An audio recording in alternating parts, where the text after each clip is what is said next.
It's the Morning Star Drive 117.8. You soaring up with sky, now's the time, don't delay. I'm sitting in my ride and it's time to fly. So let's realign, just listen and fill your mind. I'm burning with desire and the passion. Nobody can stop me when I'm like this. I got my head in the zone, you know. I'm on the Morning Star Drive, you know. I'm burning with desire. Hey, it is Thursday, October 29th, and this is the Morning Star Drive on 117.8. We're on YouTube, so make sure to subscribe, follow us on SoundCloud, and make sure to support us on Patreon.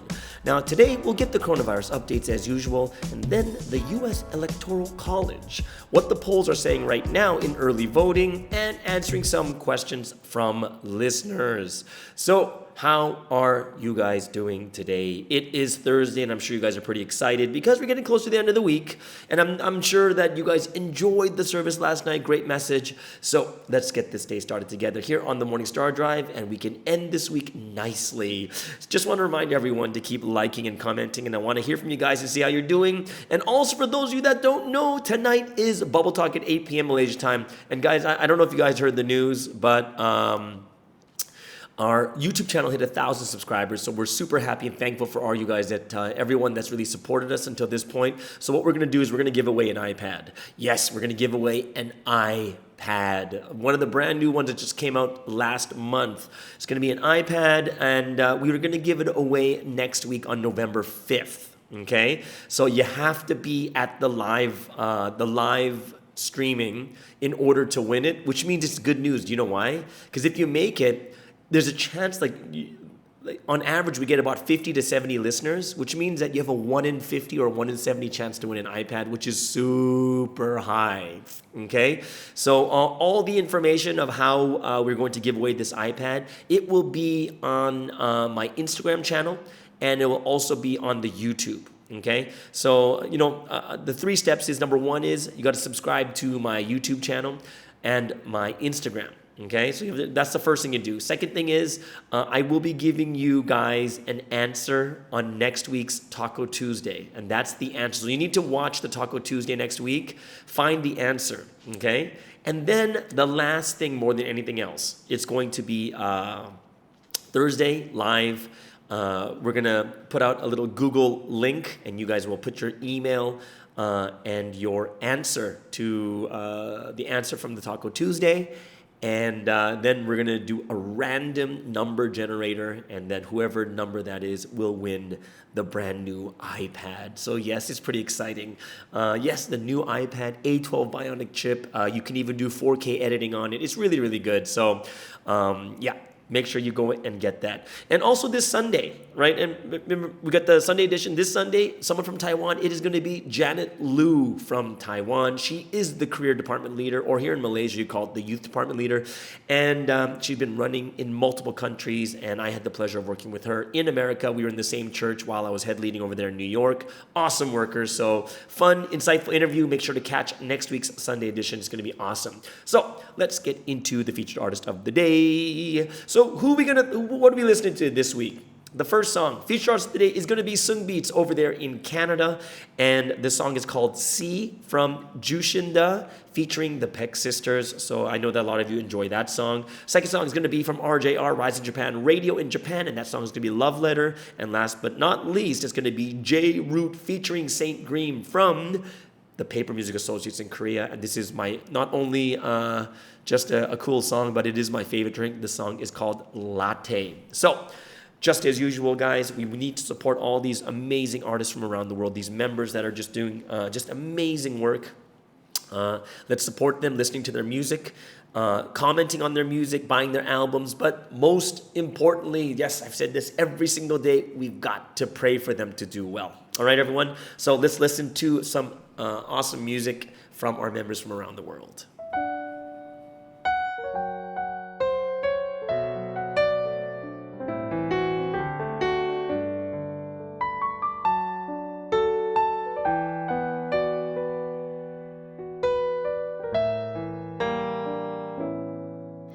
The end must be strong. Tightly I will hold on, exerting all of my effort, trying hard not to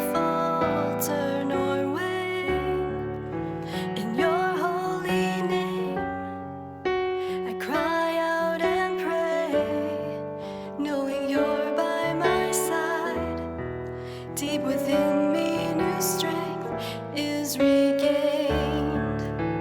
Precious Lord, Holy Trinity, clothed in man, here breathing with me. Blind eyes, open up and see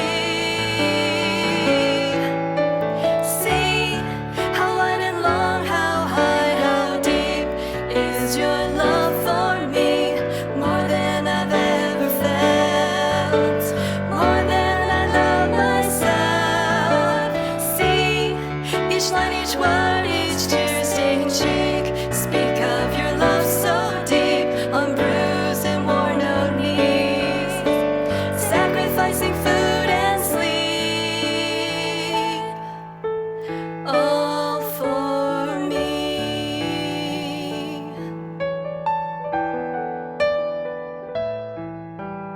MSD strong, tiny I will grab on, exerting all of my power.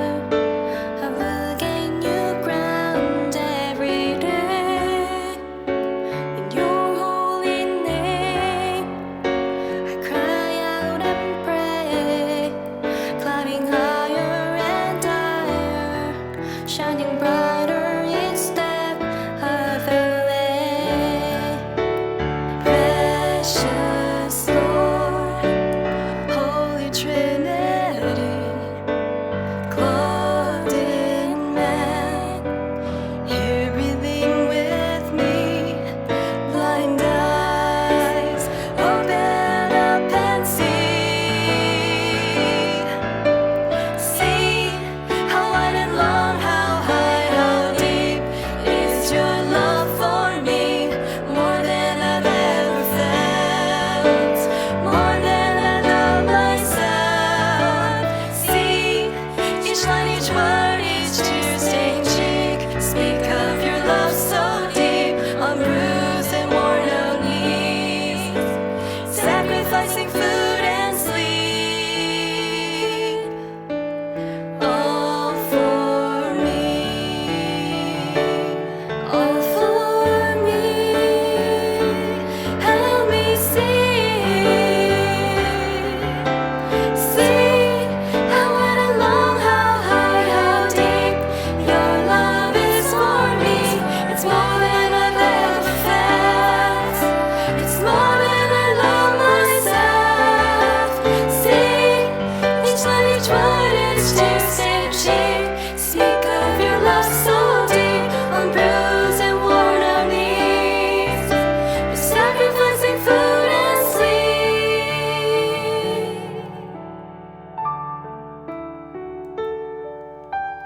See each line, each word, each tear-stained cheek.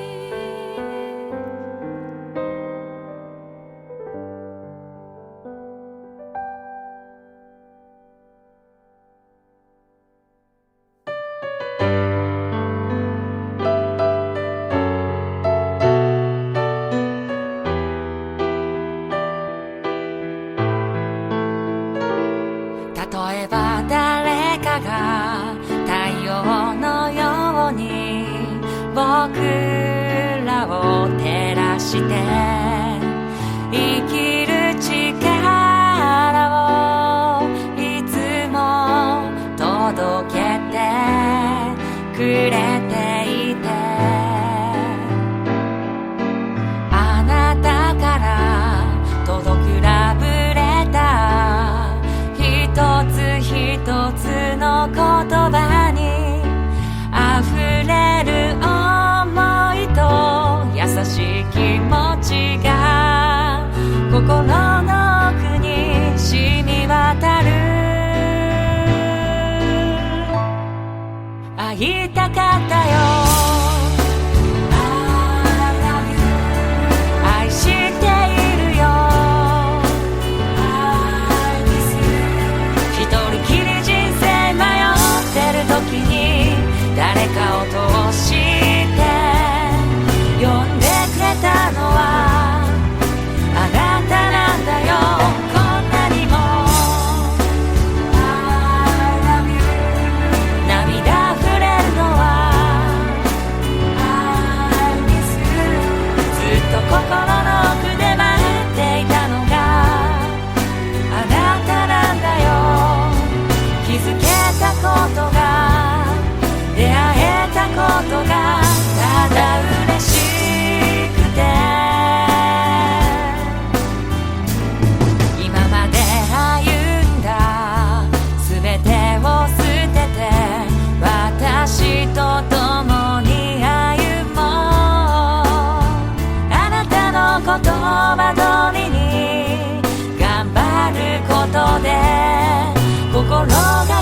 く変わってくでも苦しくて負けそうになってそれが正しいと分かっていながらあなたを選べずに行えなくてもがいてたんだよそんな時教えてくれた励ましてくれた愛してみなさい感じられるかいつでもそばに私がいると言ってくれたから戻りたくない虚しく生きたあの頃あなたとの出会いで生きてゆく答えを見つけたよだからあなたの言葉をください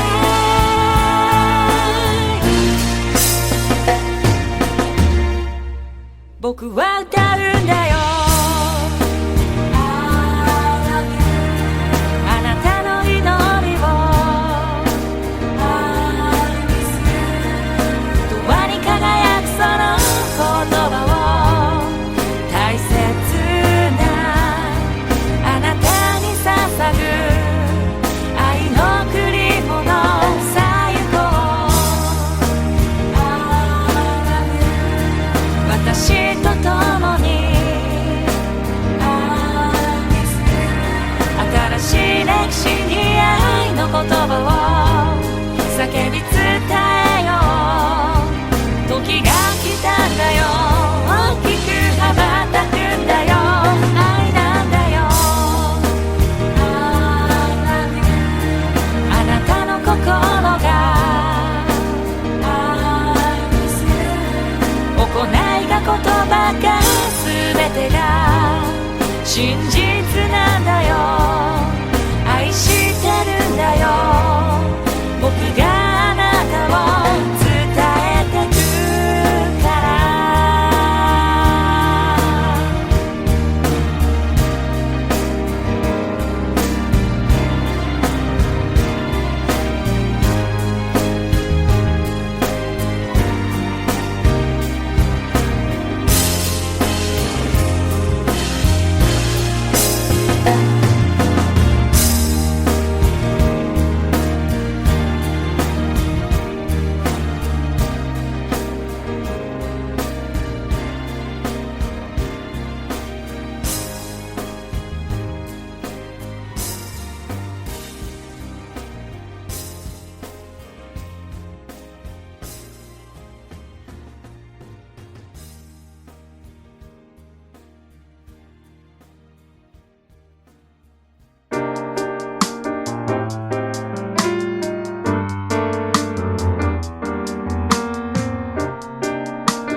한 잔의 라떼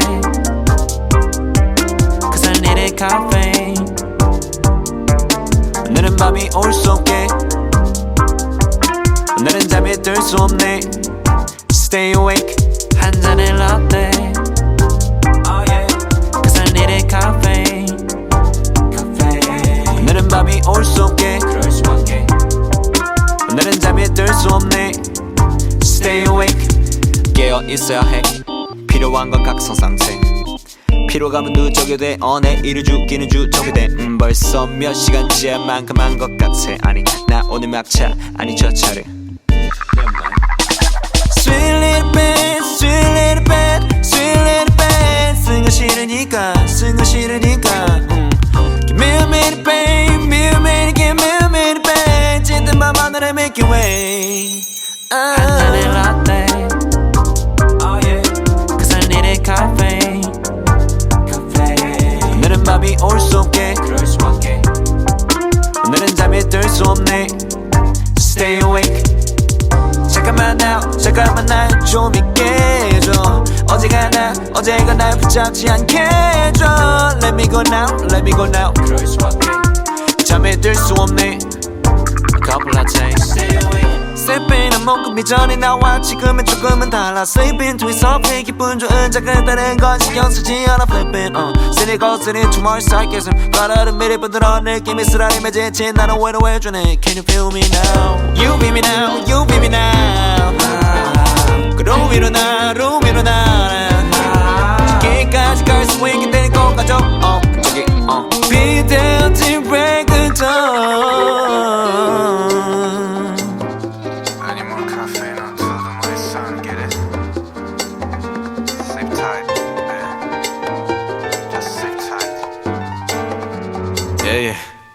나 때는 말야 입내지만 너 화면이 쌓여 침묵은 닮은 생고 밤을 새봐도 쌓이는 problem 빙빙 도는 내 몸 뻥 뚫린 내 홈 몇 번을 해너 봐야 했어 다짐에 이게 마지막 no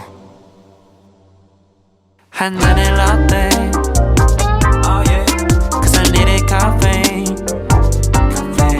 오늘은 밤이 올 수 없게 오늘은 잠이 들 수 없네 Stay awake 잠깐만 날 좀 있게 해줘 어제가 날 붙잡지 않게 해줘 Let me go now, let me go now 그럴 수밖에 잠에 들 수 없네 Couple latte Stay awake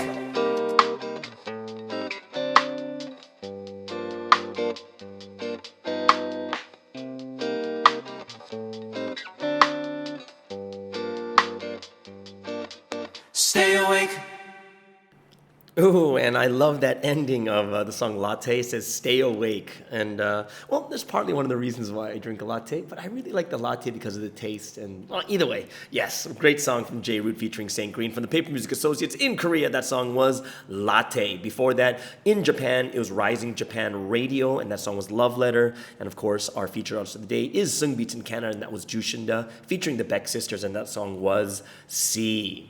All right, so what does that mean? It's time for us to get into some coronavirus updates for today. In the world at the moment, we have 44.2 million cases, 1.1 million deaths, and once again, mortality rate drops in the world to 2.65%. US, very similar. They've hit 9 million cases, 232,000 deaths, and they have dropped down to 2.57% mortality rate. India, 7.9 million cases, 120,000 deaths at 1.5%. Brazil, 5.4 million cases, 157,000 deaths at 2.9%. France, 1.1 million cases, 35,000 deaths at 2.96%. The UK closing in on the 1 million case mark with 917,000 cases, 45,000 deaths at 4.94%, which is pretty high. But Italy comes back into the mix. That is 564,000 cases, 37,000 deaths at 6.68%, which is the highest of the top six.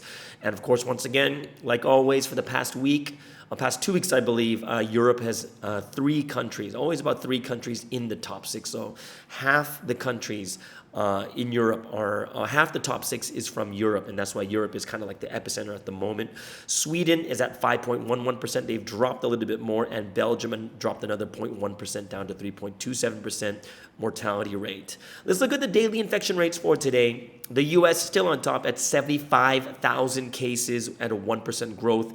India right behind them at not right behind, it's almost half at 42,000 cases at 1%. And France going up again, 33,000 cases, 3%. Brazil at 29,000 cases comes back into the mix at 1%. The UK at 20,000 cases, and Italy also at 21,000 cases. So as we look at this, just look at France, UK, and Italy. That is 74,000 cases just from those 3 countries alone. All right. Southeast Asia. Indonesia's got 3,500 cases yesterday. Philippines with 1,500 cases. And of course, Malaysia at 835 cases, which is better than the 1,200 we had yesterday.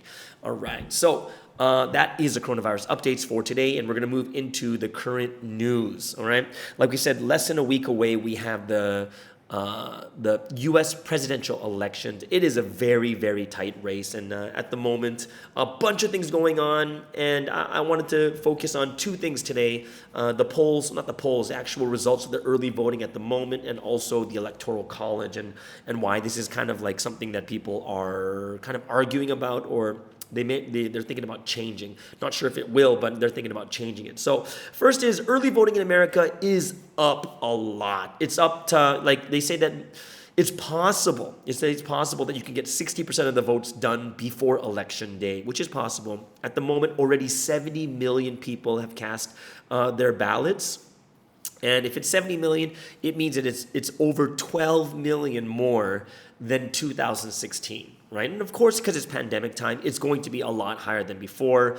It's quite interesting because when you look at the actual results itself, later we have to talk, maybe even on Friday, we can talk about battleground states. And there's swing states, battleground states, and I'll tell you why when we get to the Electoral College. So the media says at the moment there's like a 2-to-1 of Democrats. People voting early, it's double the amount of Democrats than Republicans. But then let's take a look at the real actual vote numbers so far. The media is saying there's double the number of Democrats than Republicans, but let's take a look at some interesting facts. Okay, so we have like a big battleground state like Wisconsin has very, very many, a lot of electoral college seats, and Wisconsin is very interesting because more Republicans have asked for ballots more than Democrats, and Trump is actually leading in Wisconsin at the moment. And this is a state that the media says that Trump cannot win, but he's leading already. Arizona is even with mail-in ballots requested. Georgia is up 49-43. This is just about people who've requested early ballots, right? But the Republicans are leading in Georgia, even though the Democrats have requested more, which is quite interesting. Nevada is up, and Nevada, I believe the Democrats have asked for more, like 42-35, and there's only one state where Democrats have more than doubled what Republicans have asked for, and that's in Pennsylvania, which is very interesting. It's 71-20. Right, so 71% of the early mail-in ballots requested are from the Democrats, and only 20% is from the Republicans. So it is very interesting what is happening, and early voting is supposed to be, it's generally in most elections, early voting is a very big Democrat thing. There's usually a Democrat surge, and Republicans are the ones that kind of double when it comes to the actual voting day. So at the moment, the national poll average, and this is not saying the actual result of the votes, but they say the polls. The national polls, a snapshot is that Biden is up 8 points. Of the national poll of who would you rather vote for. So it is a poll. We talked about polls yesterday. And we're not going to really get a good idea because just like what happened at the time of 2016, Trump was down from early voting, but then all of a sudden on election day, there was a huge surge of Republicans that voted, and he won all these huge battleground states. Okay, and that's going to bring us into the Electoral College, because a lot of people don't, outside of America, some people actually inside America don't understand the Electoral College, and for a lot of us here, we need to kind of study on these things, because if we don't know them, we're gonna get ourselves into arguments that kind of have no. What's the word? Like we're not even understanding. We're not really understanding what the argument is about, right? And that's something that we don't want. We want to be those that really understand what we're talking about. And this is something that I've been talking a lot with other people lately. Is a lot of people are very based on like kind of things that they hear, but they don't really understand it. And especially when it comes to politics too, there's like a lot of things, there's stats, figures, things that have happened in the past, why things are the way they are right now. And if we don't understand it, it's very, very difficult to make an even like a reasonable or rational argument of why we choose our side. And the reason I bring this up is because this is something that we should also think about when it comes to Providence. Right? Like we should be pretty clear with why we believe. We should be pretty clear with the doctrine. We should be clear with the 30 lessons. We should be clear with like certain things that people ask me questions like, these Christians are asking, whether I believe in Jesus or not. And the answer is, of course we believe in Jesus. Like, why would we not believe in Jesus, right? He's the Messiah. Like, you can't take that out of the Bible. He is the Messiah. Without Jesus, there is no son's name, right? Because Jesus believed in son's name. Believes still. He still is the Messiah, right? So, there are a couple things that we have to be very, very clear with inside of our heads. And if we don't understand them really well, then it causes a lot more problems, because then people can say, oh, but you guys like say you know the Bible more, but when I talk to the members, they don't know anything about the Bible. They don't know anything about, they just always refer us to the pastors or whatever it is, right? So it's something that I think it's good for everything that we do, is to be very clear and sure of the things and decisions that we make, right? So let's go into the Electoral College. And one of the big things the reason why the Electoral College came up because of the 2016 election is that Trump lost the popular vote by 3 million people, and yet he still won the presidency. And this confused a lot of people. It's like, well, isn't it a democracy? Because in a democracy, it goes by who votes the most, isn't it? And the answer is yes and no in America, right? Because America isn't really what you call a true democratic country. It is more of a federalist country. And we're like, well, what's the difference between a federalist and a democratic? Well, a true democratic country is going to be done by the popular vote, obviously, right? But America is so huge and big. It's a federalist country, which means that you have these 50 states, and each of these 50 states have different characteristics and different types of people, different needs and wants, right?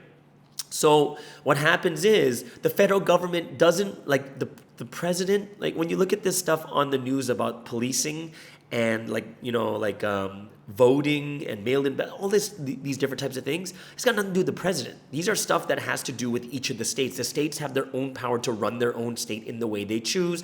And the federal government has a limit of powers, but it's something that is much more on a broader scale that affects like everyone, affects the entire country.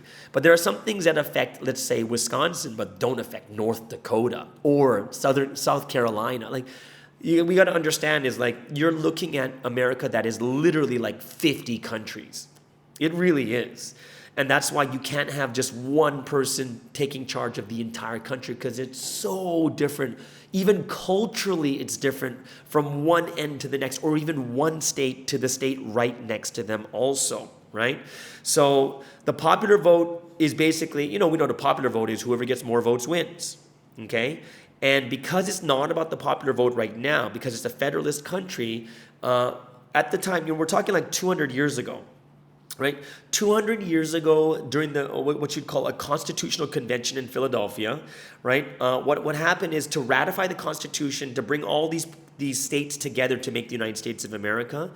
One of the things that had to happen was a problem is if you're choosing a president, and these presidents are going to campaign. If it's just a popular vote, then what would you do?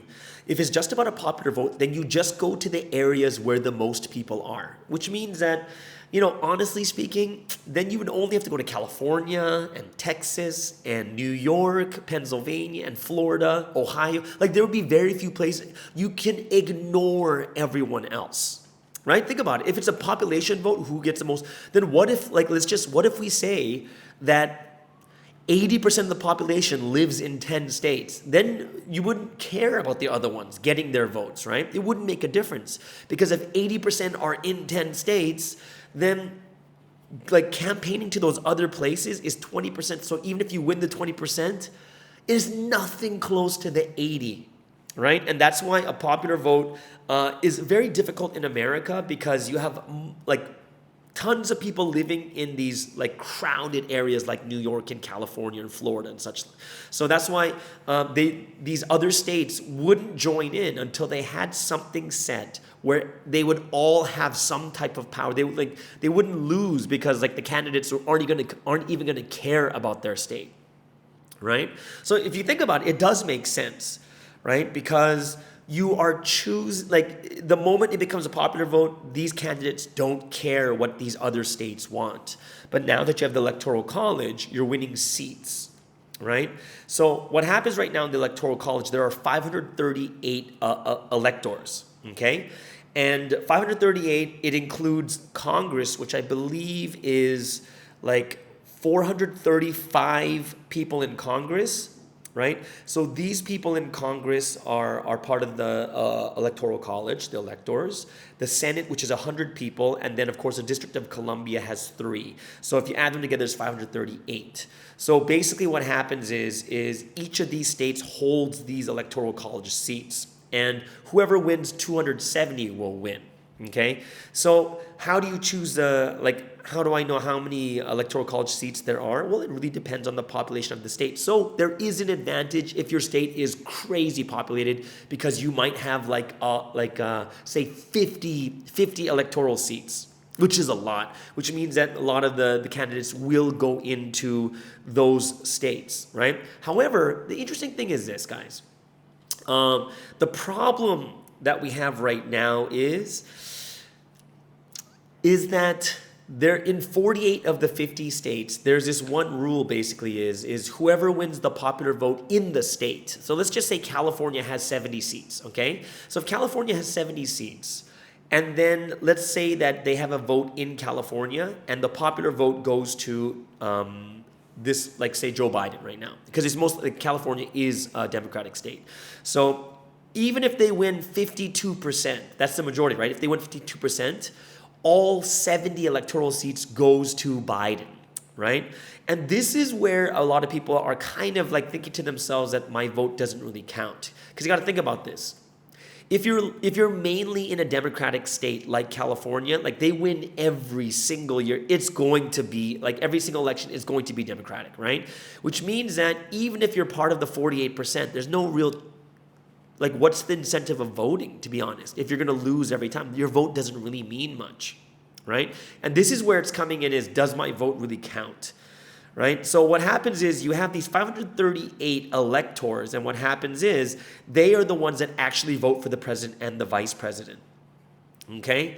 So what happens is, like the rule of 48 states is, in California, let's say that there's, let's just make it easy, 100, right? 100 seats, what happens is even if Joe Biden wins by 51%, he gets all 100, right? And basically, these candidates are, by tradition, will follow whoever wins the popular vote, and it's kind of by law in their like state is whoever wins the popular vote in their state gets all the seats. Okay, and you need 270 to win, right? So the problem with this winner takes all electors is, it's like some people's votes don't really count, especially if you're living in like somewhere like California and New York, which is very, very liberal and very democratic. Then, these Republicans don't really have much say or power because no matter what, all the seats go, right?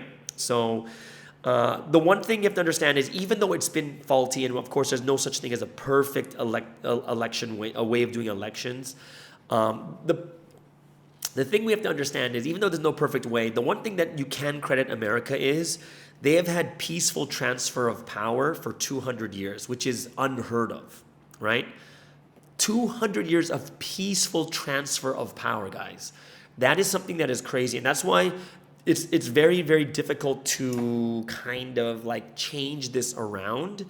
And it's something that has to be a very powerful thing. Like, hey, like it would have to be a powerful solution that everyone says, okay, that sounds a lot better. Like there's only two, like I said, 48 out of the 50 states do the popular vote, right? So whoever wins the state wins all the seats. And there's only two states actually in America that don't have that rule, which is Maine and Nebraska.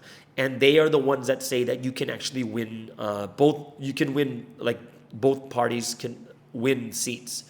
Right? Which the benefit of that is it gives a reason for the candidates to go into that state to win more votes, right? Which is quite interesting, and there is some people pushing for a change, as in, if you win 51%, you don't get all the seats, you get 51% of the seats. Right, which seems like a little bit, which would make the candidates actually want to go out a little bit more to those places. Because if you go to California and it's like say, let's pretend there's 100 seats, but if it's majority takes all, then there's really no point of, like, say Trump, there's no point of him going to California. Why? Because it's always been blue. It's always been Democratic, and they're always going to win the 100 seats, whatever. It's not 100 seats, though, by the way, right? But if you win 40% and you get 40% of the seats, that is a different game, right? It would be a different way the game would be played, right? So there are some things that are going to that people are discussing what could be better, and even right now with the Electoral College, of course it's not perfect because population disparity makes it unfair because you get more seats because you have more people living there, or you might have too much power in one state because that one state has way more people than the other people. So people are hoping for some type of change. Popular vote, I'm not sure if it'll ever actually reach popular vote because the popular vote means that it'll definitely marginalize the very, very small states and no one would care about them, right? Or what they would actually need. Will the country move to a popular vote? Well, a lot of people said that it would after the 2016 election, but it hasn't, right? So because of this, you'll see that there are you're going to see that there are these states called battleground states, and these are the ones that that the candidates will focus on because they have the majority of the votes, they have large populations, right?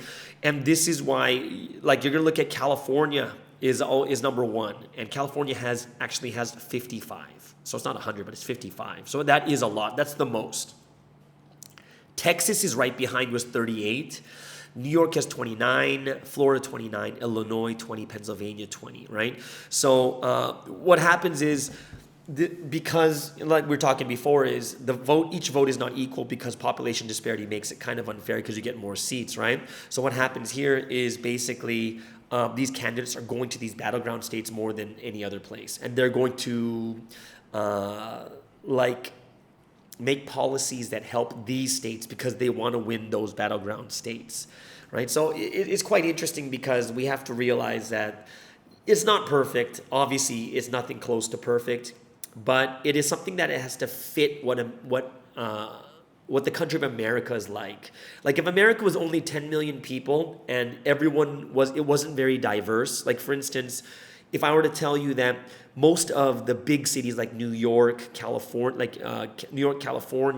and then like Florida and Illinois, and these states were very, very diverse because that's where all the jobs are and that's where the markets are too. But then if you go somewhere else, like if you go down to the Bible Belt, it's mainly Caucasian. It's like black and white, really, right? It's very, very different. It's not as diverse as the other place, and that's why they have different needs and different wants.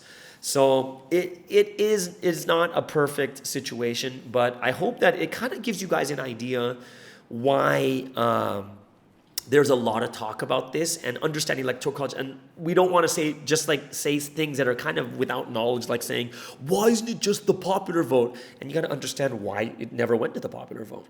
And you got to understand that, imagine if you're from a very small state, but then no one cares about you. Why? Because it's about the popular vote and you only have 0.5% of the population in your place, then no one's going to care about you, right? So this was something that was voted on. And if without this electoral college, there would be no way that the United States would even exist today, as a size, and these states would not come in and they wouldn't ratify the Constitution. So that's kind of just an update so you guys can get a better idea of what this electoral college is kind of like. All right, guys. I hope that really helps you guys out. Kind of understanding this politics that are happening in America. It's not as quick. It's not as simple and easy as we think. All right. What does that mean then? Right now, it means that it's a time for us to go into some praise and worship. But don't sing like me because God won't hear you. All right. So we're gonna sing some praise. We're gonna have a time of praise and worship and give glory to the Holy Trinity together on this Morning Star Drive podcast. We're going to start with a song that should be reflecting all of our hearts. It is I Am Happy. We're going to listen to the second version of that. Then this has to do with our situation in this pandemic lockdown. We need to grab hold of our hearts because it's easy to let go when we're with our parents. It's easy to let go when we're at home the whole time. It's easy to let go when we don't go to service. We've got to grab hold of our hearts. And of course, the last one, it's something that we need to do in those times we're having difficulty. We need to call the Lord. Right? Call God, call the Holy Spirit. And that one is please call me. So let's have this time together, giving glory to the Holy Trinity.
to burn up like blood and flow away. When your heart's left alone, it goes to waste, thoughts end in vain. Your heart flows away. Now grab your heart and control your deeds. Lead them on to love, lead them to the Lord, pressing on towards that goal. No more good spirits, son, work like this too. Their hearts will flow away. Their hearts will burn and fade. If they are left alone, even their hearts will continue on. Make up your mind, then act as you should. Persevere on towards the Trinity. Serve them well, treat them with love.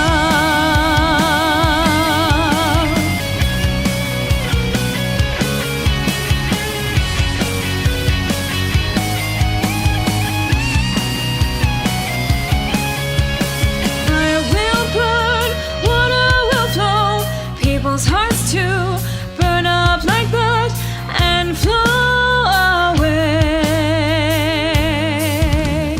When your heart's left alone, it goes to waste, thoughts end in vain. Your heart flows away. Now grab your heart and control your deeds. Lead them on to love, lead them to the Lord, pressing on towards that goal. No more good spirits, son, work like this too. Their hearts will flow away. Their hearts will burn and fade. If they are left alone, even their hearts will continue on. Make up your mind, then act as you should. Persevere on towards the Trinity.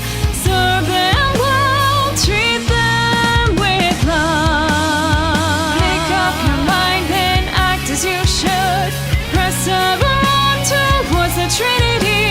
Serve them well, treat them with love.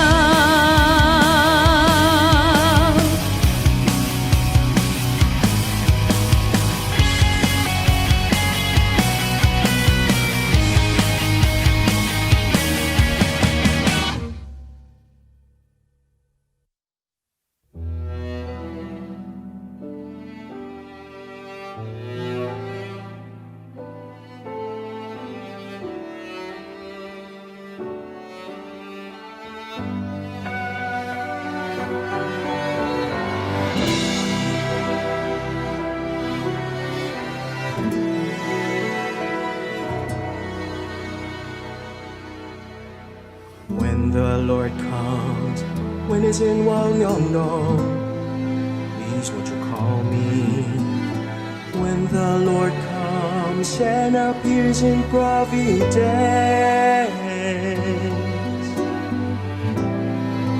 please come and tell me. I've waited so long for my Lord to come. Finally he's come. Now he is calling me. Now he has come, bringing God's word. God was waiting for him, I waited too. Until the moon rises till the stars shine. Share with me all the stories of times when we could not meet. All that you went through, won't you tell me, please?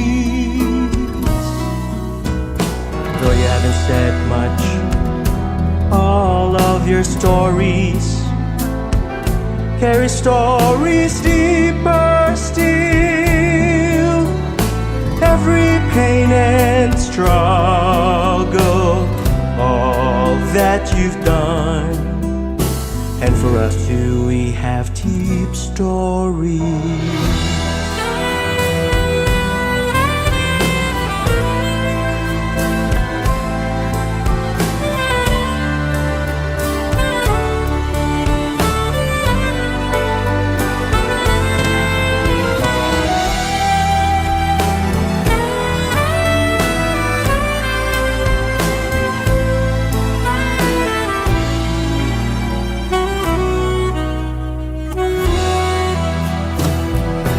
In those days, tribulation struck like a storm, harsh winds of endless persecution. We were left questioning, can we meet with the Lord again? The ideal world, can it be fulfilled? Deep in thought, we worried and wondered. I cannot forget all those times come to mind.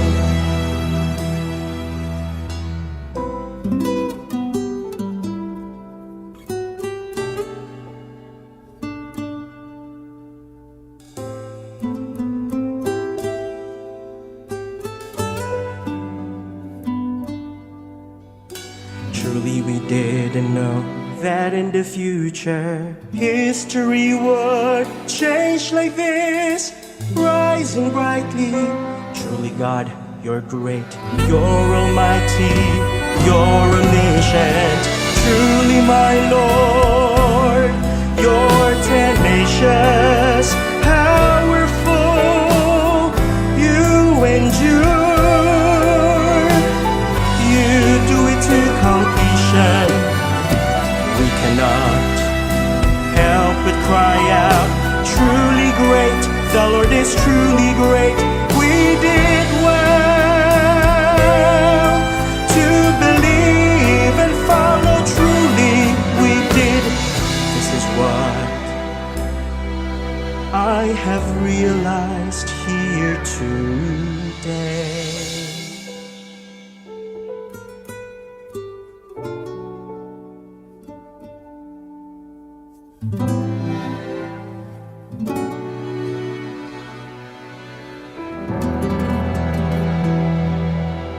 And that is Please Call Me. Wow, really deep Shimjonic song. So I hope that you guys really enjoyed that and had a time of giving glory to the Holy Trinity. And of course, there's Grab Hold of Your Heart and I Am Happy Too. Okay, so that brings us into a new section. Well, not a new section. This is a Thursday, so we are going to go over the question and answer for this week. So what is the question and answer we have this week? It's a very interesting one. All right, so today's Q&A, right, is can we still teach that everyone should prepare for the Advent, right? The rapture has already happened, but when teaching newcomers, should we tell them to focus on the rapture or should we tell them to focus on the Advent? So this is a very interesting question, right? So do we move towards teaching them to prepare for the rapture or do we still teach them about the Advent because they don't know that the Advent has happened yet, right? So this is really, really interesting. Okay, so the first question I would give to you guys, which is a very important question, is what is the difference between the Advent and the rapture?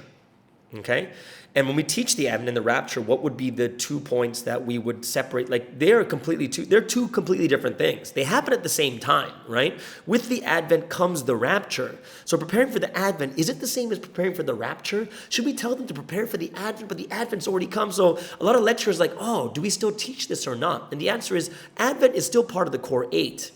It is, right? So the question now is, so what are we telling them to prepare for? And the answer is the Advent and the rapture are teaching two completely different things, even though they are connected.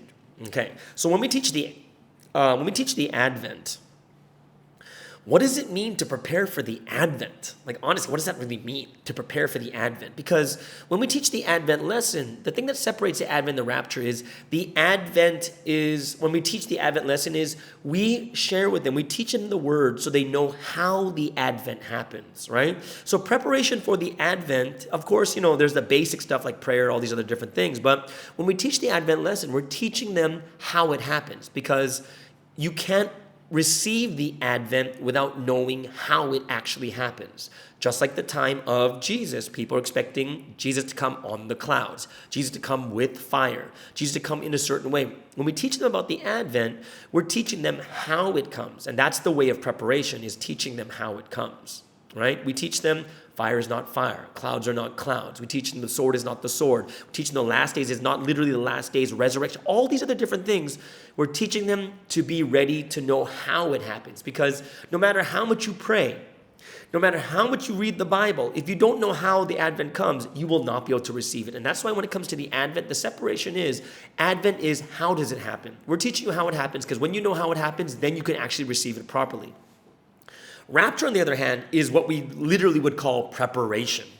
Because in order for us to prepare for the rapture, preparing for the rapture has to do with listening to the words of the new time period, following the one that God sent, and putting the words into action, and fulfilling God's will. Like, these are all actionable things that we can really prepare for, right? But if you look at, for the Advent itself, it's very interesting, because you can have these great praying Christians or people who are waiting for the Advent, and they're waiting and waiting, and they're reading and they're praying and they're doing all these other different things. But as long as they don't know how the Advent happens, they will always miss it.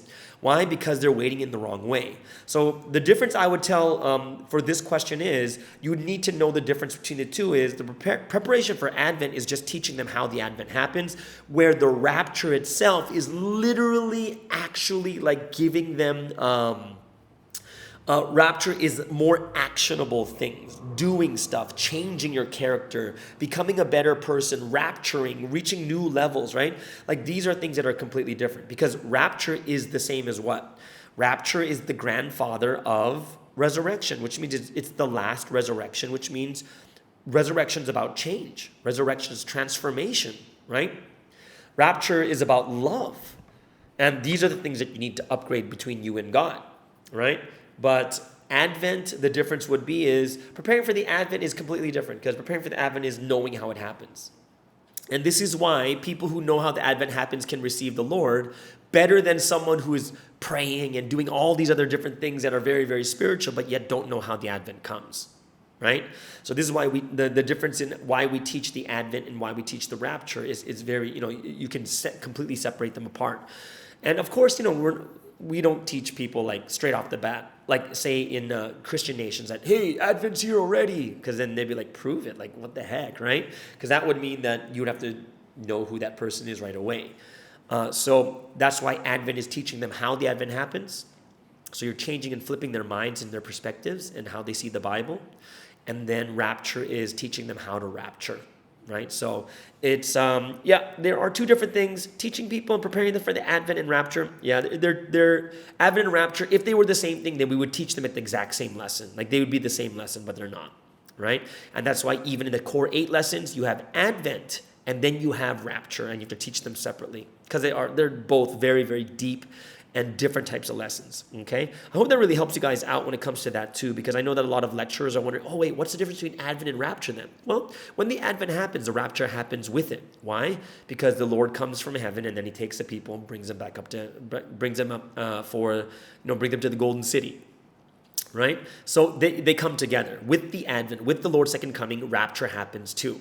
However, they are kind of, you could look at it step 1, step 2. Or Advent is just about him coming, and rapture is for us going, right? So I hope that that helps you out when it comes to Q&A. Great question. Can we still teach everyone to prepare for the Advent, or should we teach them to prepare for the rapture? But what should we focus on? And the answer is teach them both, because they're different lessons and the preparations are different for each. Okay? All right, so I hope that helps you guys out when it comes to the Q&A for today, which leads us into, oh, there's another train going by. You guys can hear that, right? Oh, it's a little bit louder today because my door is open. Oh, darn it. I should have closed it. Either way, let's go into the song of choice for the day. And we are going to get a request all the way over there in America from Grace. And this song is called, and I think we played this once before, but not from the original singer. It's Andra Day, and the song is Rise Up. Those of you guys don't know who, everyone knows this song for sure though. But Andra Day, she was born, she's an American singer-songwriter and actress from San Diego. And her debut album peaked at number 48 on the US Billboard 200 chart, and she was nominated for Grammys in 2016 for Best R&B Album, and that the song Rise Up was nominated for Best R&B Performance. So this song, very powerful and inspirational song. This song is Rise Up from Andra Day. You're broken down and tired of living life on the merry-go-round, and you can't find a fighter, but I see it in you, so we gon' walk it out. Move mountains, we gon' walk it out and move mountains. And I'll rise up, I'll rise like the day. I'll rise up, I'll rise unafraid. I'll rise up, and I do it 1,000 times again.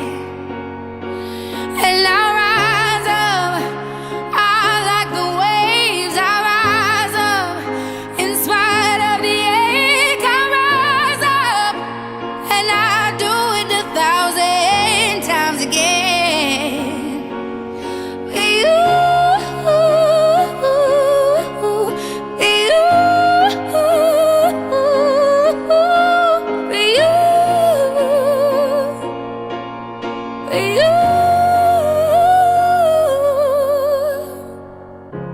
The silence isn't quiet, and it feels like it's getting hard to breathe.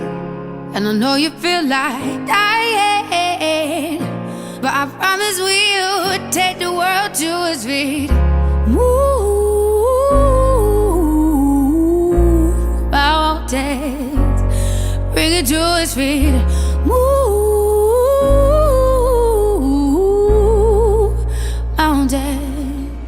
And I'll rise up, I'll rise like the day. I'll rise up, I'll rise unafraid. I'll rise up, and I do it 1,000 times again.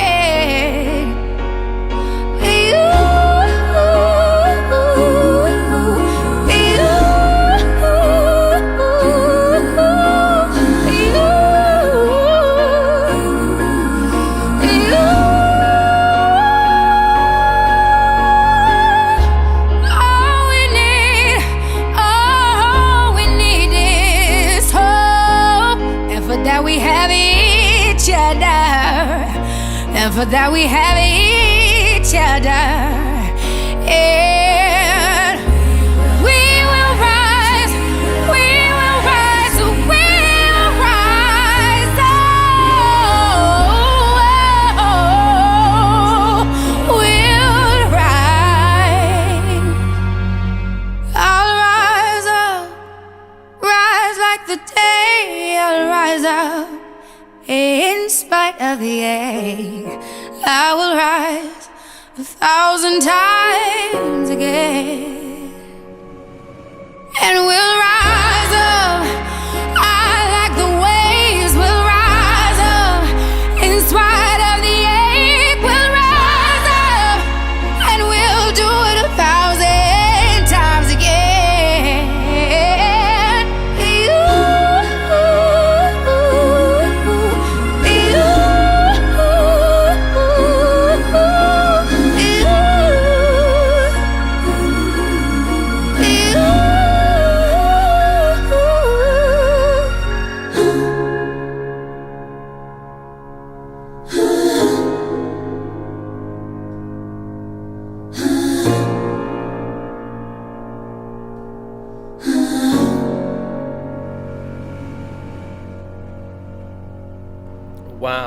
And that is just a powerful song. Thank you so much, Grace, over there in America, for requesting this song, Andre Day, and this song is Rise Up. I think this is one of the songs that is probably auditioned the most on those audition like programs like The Voice and Got Talent and X Factor, like all these things. Like a lot of these people sing this song. Really powerful and a difficult song to sing too. So thank you so much for that request.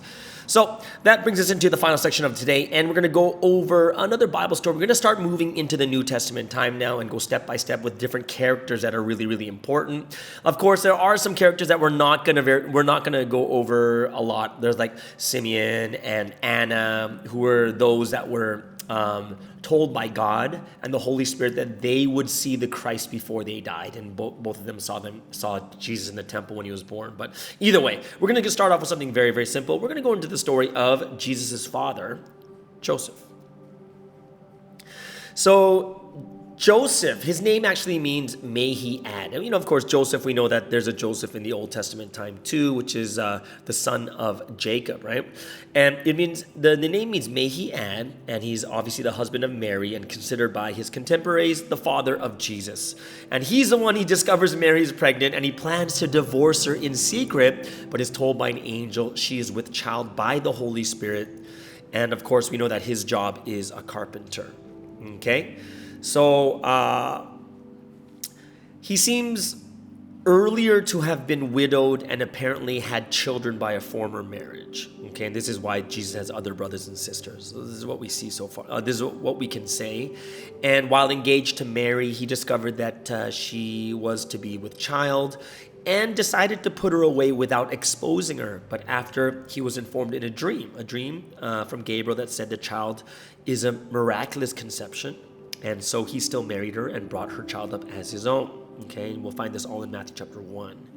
Now, the birth took place in Bethlehem because Joseph had taken Mary with him from Nazareth, their hometown, to Bethlehem in compliance with the census decree that required every individual to register in the town of his ancestors, right? So Joseph, as well as Mary, was a member of the tribe, Joseph was a member of the tribe of Judah, and Mary, they said, was a tribe of Levi. But we'll see. And Joseph's from the house of David, which is, fulfilling the prophecy, right? Because David was told that the Christ would come from his lineage, right? So Joseph was a member of the tribe of Judah, descendant of the house of David, and he had to fulfill his registration duties at David's birthplace, which is Bethlehem. So Joseph was also with Mary when the child Jesus was taken to the temple for the customary presentation, and heard the predictions of both Simeon and Anna, which I talked about, Simeon and Anna, the prophetess, who were told by the Holy Spirit that they would meet the Christ before they died, which is quite interesting, right? So later on, King Herod, we talked about in prior episodes, he was someone that was very neurotic and someone who was always scared of conspiracies because he was not really a Jew. His father, Antipater, was someone from the Edomites or from the lineage of Cain. Right? So a lot of the Jews did not accept Herod as the true king of Israel. But because of that, when he heard that the king would be born, the wise men came to Herod and said the king is born in Israel, the king of the Jews. He freaked out, and then Herod went on this cruel murder spree of infants in Bethlehem.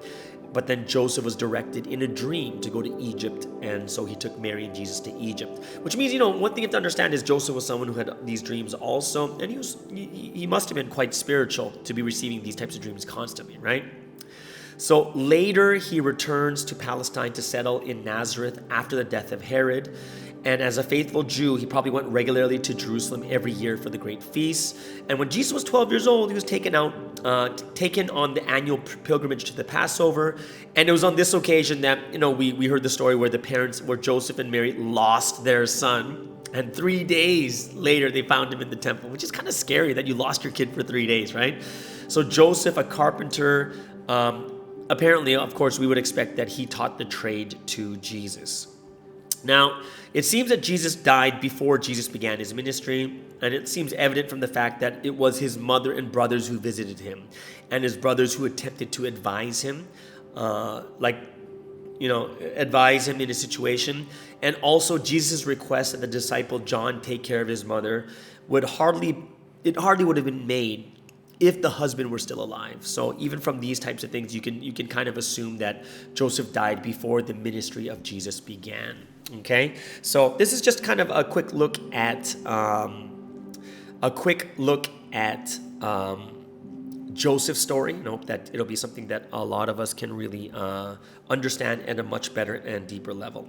Okay, so if that is the case, then that is the end of today's podcast. I hope you guys really enjoyed this. Let's bring ourselves to we're coming to the end. It's already Thursday, and tomorrow's the last day. I hope you guys will really enjoy this. So what does that mean? It means that I am grateful and thankful once again for you guys joining. Just remember, we're giving away a free iPad next week on Bubble Talk, so make sure you join that. And everyone, enjoy your day, and see you tomorrow on the Morning Star Drive on 117.8. It's the Morning Star Drive 117.8. You soaring up with sky, now's the time, don't delay. I'm sitting in my ride and it's time to fly. So let's realign, just listen and fill your mind. I'm burning with desire and the passion. Nobody can stop me when I'm